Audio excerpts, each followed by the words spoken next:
கர்த்தராகிய இயேசு கிறிஸ்துவின் நாமத்தினாலே நான் உங்களை வாழ்த்துகிறேன்.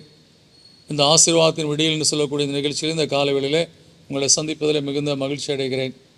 இதனால் நான் உங்களோடு கூட பகிர்ந்து கொள்ளும்படியான தேவனுடைய வார்த்தை நாகூம் 1:15 துஷ்டன் இனி உன் வழியாய் கடந்து வருவதில்லை, அவன் முழுவதும் சங்கரிக்கப்பட்டான் என்று சொல்லி இந்த வேத வசனம் சொல்லுகிறது. ஏன் இந்த துஷ்டன் நம் வழியாய் கடந்து வருவதில்லை? அந்த நாட்களில் நாம் தனிமையாக இருந்தோம், தேவனுடைய சமூகத்தை நாடாதவர்களாக இருந்தோம், தேவனுடைய பிரசன்னம் நம்முடைய வாழ்க்கையில் இல்லாதிருந்தது. ஆனால் என்றைக்கு நம்முடைய வாழ்க்கையில் கர்த்தருக்கு நம்முடைய மைய பகுதியை கொடுத்தோமோ, என்றைக்கு கர்த்தருக்கு நாம் முதலிடம் கொடுத்துவோமோ, கர்த்தருக்கு என்றைக்கு நாம் முக்கியத்துவம் கொடுத்தோமோ, அவர் என் தெய்வம் என்று சொல்லக்கூடிய நிலையில் அவரை பற்றி பிடித்து வாழ நாம் ஒப்பு கொடுத்தோமோ, அந்த நாள் முதற்கொண்டு அவர் நமக்கு அரணும் கோட்டையும் கேடகமாக இருக்கிற தேவனாக இருக்கிறார். அன்றைக்கு யோபனுடைய வாழ்க்கையில் கர்த்தர் யோபையும் யோபுக்குள்ளே எல்லாவற்றையும் வெளியெடுத்திருந்தார். சாத்தான் அந்த எல்லைக்குள்ளே வர முடியாதபடி அவன் சுற்றி சுற்றி வந்து கொண்ட காரியத்தை குறித்து வேதத்தில் வாசிக்கிறோம். அதுபோல் கர்த்தர் நம் நடுவில் இருக்கும்போது, கர்த்தரை நம்முடைய வாழ்க்கையின் மைய பகுதியில் வைத்திருக்கும்போது, கர்த்தருக்கு நாம் முதலிடம் கொடுத்து வாழும்போது, துஷ்டன் இனி உன் வழியாய் கடந்து வருவதில்லை, அவன் முழுவதும் சங்கரிக்கப்பட்டான் என்று சொல்லக்கூடிய அந்த வார்த்தையின்படி கர்த்தர் நம்மை காத்து நடக்க உண்மையுள்ளவராக இருக்கிறார்.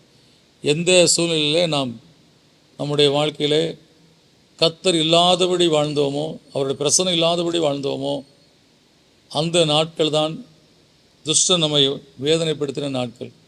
என்றைக்கு நம்முடைய வாழ்க்கை கர்த்தருக்குள்ளே கடந்து வந்ததோ, கர்த்தரை முன்னிலைப்படுத்தி நாம் வாழ ஆரம்பித்தோமோ, அந்த நாள் முதற்கொண்டு அந்த துஷ்டன் சங்கரிக்கப்பட்டான். அவன் இனி கடந்து வர முடியாதபடி கர்த்தர் வேலையடைத்து விட்டார். ஏன்னா நம்முடைய வாழ்க்கையில் நம்மோடு கூட கர்த்தர் இல்லாத நாட்களுக்கும் கர்த்தர் நம்மோடு கூட இருக்கிற நாட்களுக்கும் நிச்சயமாய் நாம் வித்தியாசத்தை காண முடியும். அப்படி நாம் கர்த்தரை நமக்குள்ளாய் வைத்து நாம் வாழும்போது, நம்முடைய வீட்டிலே அவருடைய பிரசன்னம் நிறைந்து வாழும்போது, நீங்கள் செய்கிற தொழிலே அவருடைய பிரசன்னம் நிறைந்து காணப்படும்போது, எந்த துஷ்டர்களும் உங்களை நெருங்க முடியாது என்பதை இந்த வசனம் தெளிவாக சொல்லுகிறது. எனவே கர்த்தரை உங்களோடு கூட வைத்துக் கொள்ளுங்கள்.